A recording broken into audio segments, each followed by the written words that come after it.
ನಮಗೂ ಒಂದು ಬಾತ್ ಐತ್ರಿ, ಹೇಳೋದು ಯಾರು ಬಂದ ನಿಮ್ಮನೇನು ಬಹಳ ತ್ರಾಸ ಆಗ್ತಾರೆ, ಹೇಳ್ಕೊಳಕ್ ಆಗೋದಿಲ್ಲ. ನಾ ಒಂದ್ 3-4 ಮಿನಿಟ್ ಅಷ್ಟೇ ಹೇಳ್ತೀನಿ. ದಯಾನಂದ ಜುಬ್ಲಿ ಸರ್ ನನಗೆ ಬಹಳ ಹತ್ತಿರ ಅವರು, ಯಾಕಂದ್ರೆ ಅವ್ರು ಸಿಸ್ಟರೇ ಆಗಬೇಕು, ಸಿಸ್ಟರೇ ಕೊಟ್ಟಿ ಜ್ಯೋತಿ ಅವರೇ ನಮ್ಮ ಪ್ರಭುಗಳು ಪಾಡಿಗಂತ ಹೇಳಿದ್ರು ನಮ್ಮ ಜೀವದ ಗೆಳೆಯ ಅಂತೇಳಿ. ಆ ಜಾಗ ಕೊಟ್ಟಾರಂದ್ರೆ ಜೀವನ ಪರ್ಯಂತ ನಾನು ಉಳಿಸ್ಕೊಂಡು ಹೋಗ್ಬೇಕನ್ನೋ ನನ್ನ ಭಾವನೆ. ನಮ್ಮ ಡಾಕ್ಟರ್ ಪ್ರಾಣೇಶ್ ಆಗಿದ್ದಾರೆ ಸರ್, ನೀವು ನಾವು ಈಚಿನ ಕರೆಂಜಾಗಿದ್ದೀವಿ, ನೀನು ಅವ್ರು ಹೇಳಿದ ಮೇಲೆ ಎಷ್ಟೊತ್ತಿದ್ರು ಬರ್ತಿದ್ದೀವಂದ್ವಿ.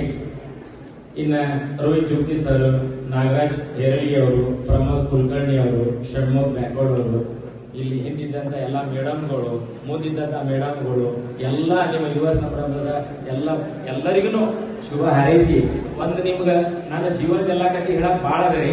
ನಿಮ್ಗೊಂದು ಜೋಕ್ ಹೇಳ್ತೀನಿ, ಬಾಳ ನಗಬೇಕು, ಸ್ವಲ್ಪ ನಗಬೇಕು, ಬಾಳ ನಗಬೇಕು. ಬಾಳ ನಗಬೇಕಂದ್ರೆ ಕೇಳ್ರಿ, ಒಂದು ಕಾಲೇಜ್ ಹುಡುಗಿ ಸ್ಕೂಟರ್ ತಗೊಂಡು ಹೊಂಟಿತ್ತು. ಇದು ಹೆಡ್ಡಿಂಗ್ ಅದ. ಆದ್ರೆ ತಂದೆ ತಾಯಿ ಮನ್ಯಾಗ ಒಬ್ರು ಏನ್ ಕಲ್ಸಿದ್ರು, ಜೀವನದಾಗ ಏನೇ ಆದ್ರೂ ಚಲೋ ಕೆಲಸ ಮಾಡ್ಬೇಕಪ್ಪ ಅಂತ ಹೇಳಿ. ಅಂದ್ರೆ ಯಾರ ವಯಸ್ಸಾದ್ರು ಬ್ಯಾಗ್ ಹಿಡ್ಕೊಂಡು ಹೋಗಿದ್ರೆ ಬ್ಯಾಗ್ ಒಯ್ಬೇಕು, ಗಾಡಿ ಮೇಲೆ ಕುಂದಿಸ್ಕೊಂಡು ಹೋಗ್ಬೇಕು, ಅಂದ್ರೆ ಏನಾರ ಮನೆ ಹೆಸರು ತರಬೇಕು, ಹೌದು ನಂಗಿರ್ಬೇಕು ಅಂತ ಹೇಳಿ. ಆ ಹುಡುಗ ಯಾವಾಗ್ಲೂ ಅದನ್ನ ತಲೆಯಾಗಿ ಇಟ್ಕೊಂಡು ಬೆಳೆದ ಮೇಲೆ ಮುಂದದ್ ಏನ್ ಕಾಲೇಜ್ ಹುಡುಗಿ ಸ್ಕೂಟರ್ ತಗೊಂಡು ಹೊಂಟಿತ್ತು, ಇದು ಇವ್ನ ಕಾರ್ ತಗೊಂಡು ಹೊಂಟಿದ್ದ, ತಲೆಯಾಗ ಬರ್ತೀವಿ ಸೂಟ್ ಬೂಟ್ ಹಾಕೊಂಡು ಹೊಂಟಿದ್ದ, ಸಾಹಿಬ ಇದು ಚಲೋ ಕೆಲಸ ಅದ, ಇದನ್ನ ಮಾಡ್ಬೇಕು ಅಂತ ಹೇಳಿ. ಆ ಹುಡುಗಿನ ಎತ್ಕೊಂಡು ಕಾರ್ನಾಗ ಹಾಕೊಂಡು ಹಾಸ್ಪಿಟ್ಲಿಗೆ ಹೋದ. ಹಾಸ್ಪಿಟ್ಲಿಗೆ ಹೋದ ಮೇಲೆ ಒಳಗೆ ಹೋಗಿ ಡಾಕ್ಟರ್ ಚೆಕ್ ಮಾಡಿದ್ರು, ಇವ್ನು ಕುಂದಿರ್ಸಿದ್ರು ಹೊರಗೆ ಬಂದು, ಕಂಗ್ರಾಚುಲೇಷನ್ ಸಿ ಇಸ್ ಪ್ರೆಗ್ನೆಂಟ್ ಅಂತ.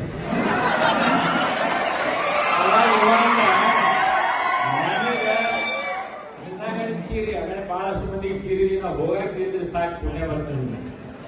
ಅದನ್ನ ಟೆನ್ಷನ್ ಆಗಿಬಿಡ್ತ್ರಿ. ನನಗ ಮತ್ತು ಆ ಹುಡುಗಿಗೆ ಏನೂ ಸಂಬಂಧ ಇಲ್ಲ. ನಮ್ಮವ್ವ ಅಪ್ಪ ಒಳ್ಳೆ ಬುದ್ಧಿ ಕಲಿಸಿದ್ರು. ಅದಕ್ಕೆ ಆ ಹುಡುಗಿನ ಕಾರ್ನಾಗ ಹಾಕೊಂಡು ಸೀದಾ ಅಂತ ಹಾಸ್ಪಿಟ್ಲಿಗೆ ಬಂದೀನಿ. ಇಷ್ಟೇ ನನ್ನ ಕೆಲಸ. ಅವ್ನು ನೋಡಿದ ಜಂಟ್ಲ್ಮನ್ ಗಂಟೆ ಕಾಣ್ತಿದ್ದಿ, ಭಾಳ ಹಿಂಗೆ ಇರ್ತಾರ ಮಕ್ಕಳ, ಹುಡುಗಿನ ಕೇಳ್ಬರ್ತೀನಿ ಅಂತ ಡಾಕ್ಟರ್ ಒಳಗೆ ಬಂದು, ಯಾರವ್ವ ನಿನಗಿದು ಮಾಡಿದ ಗದ್ದಲ ಯಾರು ಮಾಡ್ಯಾರ ಅಂತ ಡಾಕ್ಟರ್ ಕೇಳಿದ. ಅವಾಗ ಹುಡುಗಿ ಅರ್ಧ ಮರ್ಧ ದಿನ ಮಂಪರ ನಿದ್ದೆ ಆಗಿದ್ದಳ್ರಿ. ಅವಾಗ ಅಕ್ಕಿಗೆ ಏನ್ ತೆರೆಯಾಗ ಬಂತು, ಕರ್ಕೊಂಬಂದು ಹಾಕಿದ್ದ ದವಾಖಾನೆ ಕೇಳಕತ್ತಾರ, ತಿಳ್ಕೊಂಡು ಹೊರಗೆ ಬಂದಾರಲ್ಲಿ ಇದೆಲ್ಲ ಅವ್ರ ಪುಣ್ಯನೇ ರೀ ಎಂದು. ಅವ್ರ ಪುಣ್ಯನೇ ಸೀದಾ ಪೊಲೀಸರಿಗೆ ಫೋನ್ ಮಾಡಿದ್ರು, ನಿನ್ನ ಹೆಸರು ಹೇಳಕತ್ತಾಳ ಆಕಿ. ಪೊಲೀಸ್ ಏನಂದ್ರಿ, PS ಸಾಹೇಬ್ರು ಪೊಲೀಸ್ ಕರ್ಕೊಂಬಂದ್ರು. ನೋಡಾಕಾರ ಭಾಳ ಜಂಟ್ಲ್ಮ್ಯಾನ್ ಕಾಣ್ತಾರ, ಮಗ ಇಂಥ ಕೆಲಸ ಮಾಡ್ಯಾನ, ನಿಮ್ಮಲ್ಲಿ ಏನೋ ಒಂದು DNA ಅಂತ ಟೆಸ್ಟ್ ಮಾಡ್ತಿರಲಿಲ್ಲ, ಅದು ಮಾಡಿಬಿಡಲ್ಲ ಮಗನ್ ಗೊತ್ತಾಗಲಿ ಅಂತ ಬಂದ್ರು.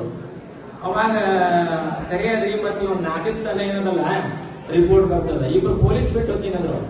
ಇಬ್ರು ಪೊಲೀಸ್ ಬಿಟ್ಟು ಹೋಗಿನಂದ ಮೇಲೆ ಅವಾಗ ಸಂಜೆಗೆ 4 ರಿಪೋರ್ಟ್ ಬಂತ್ರಿ. ಡಾಕ್ಟರ್ ಮುಖ ಶಾಂತ ಮಾಡ್ಕೊಂಡ್ಬಂದ್ರು.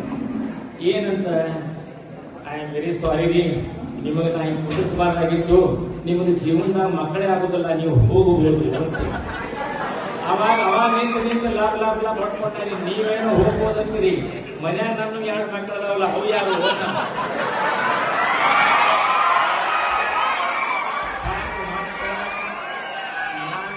ಕಲ್ತದ್ದು. ನಿಮ್ಮ ಮಕ್ಕಳ ಪರೀಕ್ಷೆದಾಗ ಎಕ್ಸಾಮ್ ನೋಡಿದ್ರ, ರಿಸಲ್ಟ್ ನೋಡಿದ್ರ ಅವ್ರ ಮಕ್ಕಳನ್ನ ಕುಂದ್ರಲ್ಲ ಅಂಜಿಗೆ ಬರ್ತದ್ರಿ. ಯಾಕಂದ್ರೆ ಇನ್ನೊಂದು 2 ಮಾರ್ಕಸ್ ಬಿದ್ರೆ SSLC ಒಳಗೆ ಫೇಲ್. ನಾವು ಒಡ್ಡೋಡಿ ಒಳಗೆ ಹೆಂಗಾಯ್ತು, ಜೀವನ ಹೆಂಗಾಯ್ತು, ಮಂಗಳೂರಿಗೆ ಹೆಂಗ್ ಹೋದ್ವಿ, ಬಾಂಬೆಗೆ ಹೆಂಗ್ ಹೋದೆ, ಸೌದಿಗೆ ಹೆಂಗ್ ಹೋದೆ, ಜರ್ಮನಿಗೆ ಹೆಂಗ್ ಕಳಿಸಿದ್ರು, ಅವು ಇಷ್ಟೊಂದು ಕಟ್ಟಿ ಅದಾವು. ನನಗೂ ಬಂದದ. ಎಲ್ಲರಿಗೂ ಕ್ಷಮ ಕೇಳಿ ಥ್ಯಾಂಕ್ ಯು.